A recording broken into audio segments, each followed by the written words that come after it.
Danger Dolan. And now some more questions from the YouTube community, starting with Aqua Nekwa. The question is, who or what do you believe will be the end boss in WoD?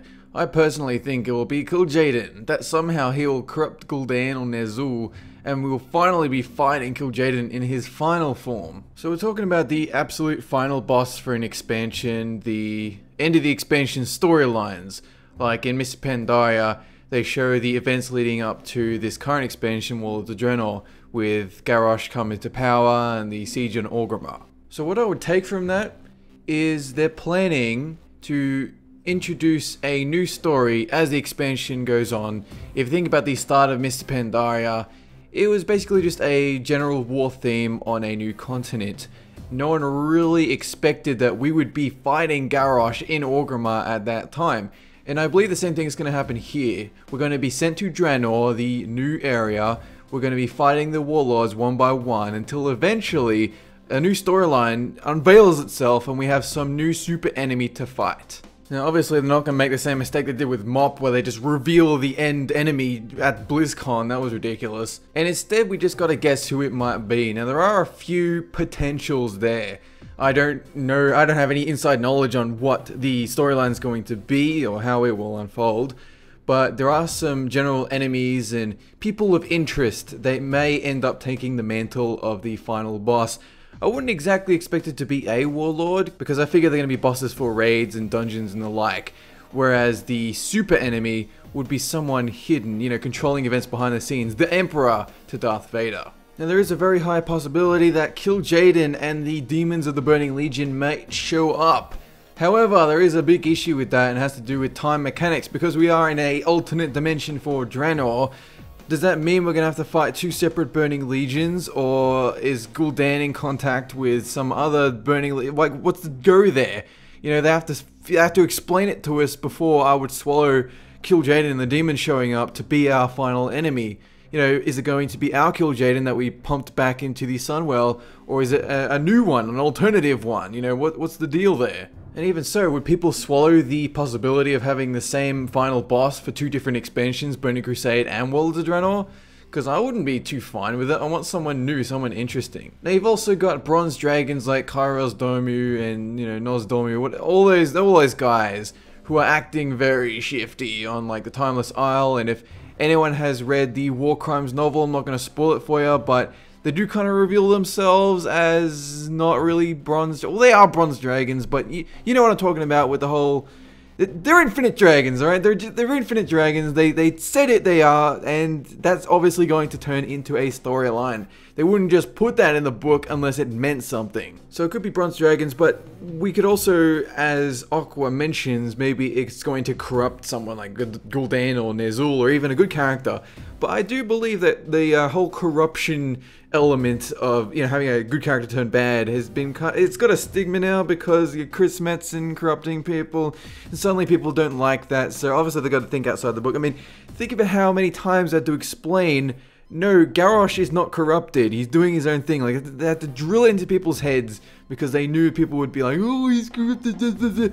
No, I don't think that's going to happen. It's just going to be someone who has an evil agenda or a good agenda, but they're going about it in a strange way. Which brings up the topic of possibly Wrathion. Because Wrathion, right now, he's the good and the bad character. He wants to do a good thing. He wants to protect Azeroth, but he's going in very shifty ways about it. Okay, he's trying to make sure that the alternate Draenor is not going to affect today's Azeroth. But what if he goes to super extreme methods to make sure that doesn't happen? You know, the best kind of villain is one that has a noble intention, but they always take drastic measures that just aren't noble. So he could possibly be the final boss, or maybe he summons a final boss. I don't know, something like that. Well, my own personal theory, one that I really hope will happen, is that the warlords are all killed by the final patch, or they're saved. I don't know, I don't care. And then Azshara and the Naga have taken over Azeroth while our heroes have been away. The heroes of Azeroth are all in Draenor, so Azshara takes over. We got to go back for the next expansion, the Dark Below, and then kick her ass, and then that's going to be great. It's going to be an awesome expansion. I hope it happens. It's not going to, but I hope it happens. And now we have a question from Uroz Kralj. Hi, how do you feel about Anduin Wrynn? Currently he is a priest in-game, but in a villain's vision, he is a hero in gleaming armor, leading not just the Horde and Alliance, but the Dragons and Naru as well in a battle against the Burning Legion.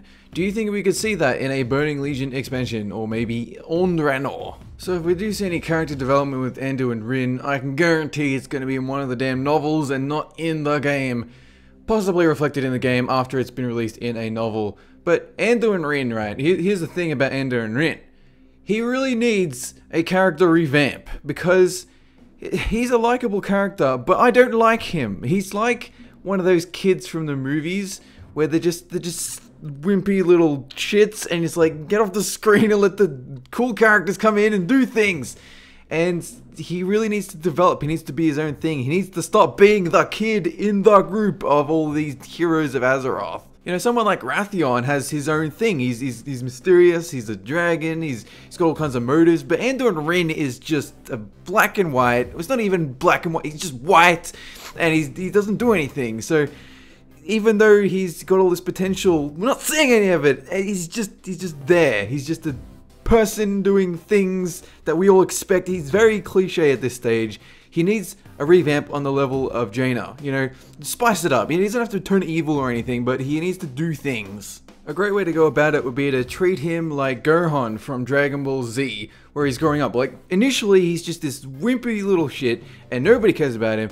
And then he gets training from Piccolo, and you see his training and his struggles, and he learns to be independent. And then at the battle against Vegeta and the Saiyans, he's fighting equally alongside the adults. Okay, he's still got some kid traits, but it's just the fact that he's just standing there like a warrior. You know, we need to see the same thing with Anduin Rin. He needs to be his own person. He needs to get away from his dad, but he needs a catalyst to do so.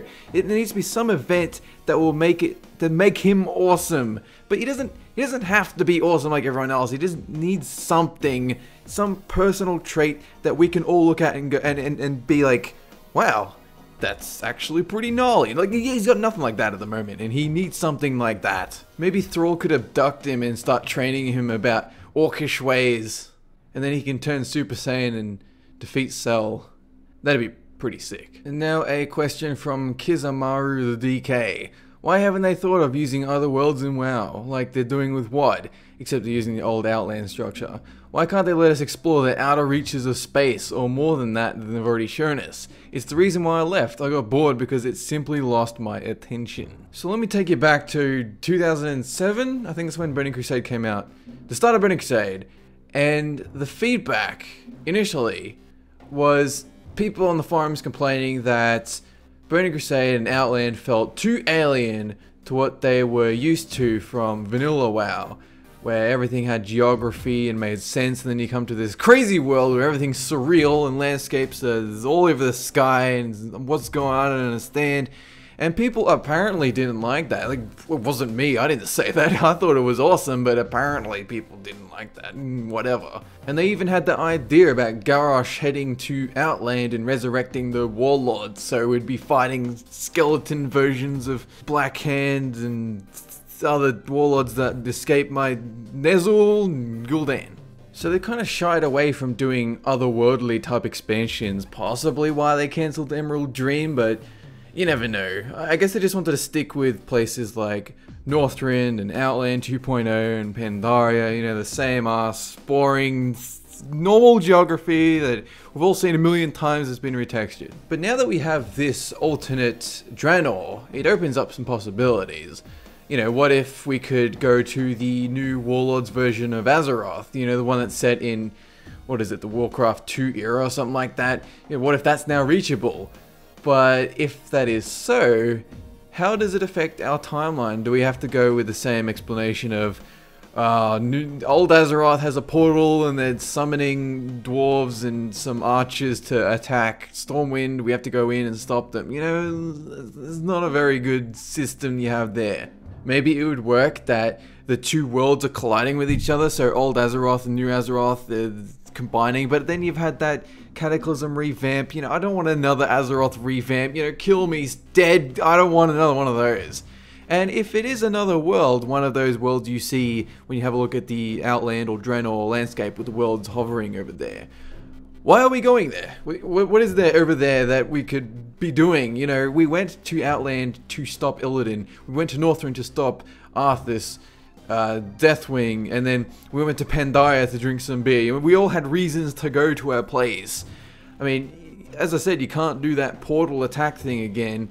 But, I mean, what about an expansion where you go to one of those other worlds and Illidan has killed the Lich King and taken his armor and is now wearing it, and Wrathion is a new Deathwing, and Illidan rides a panda everywhere. You know, that'd be the best of every expansion.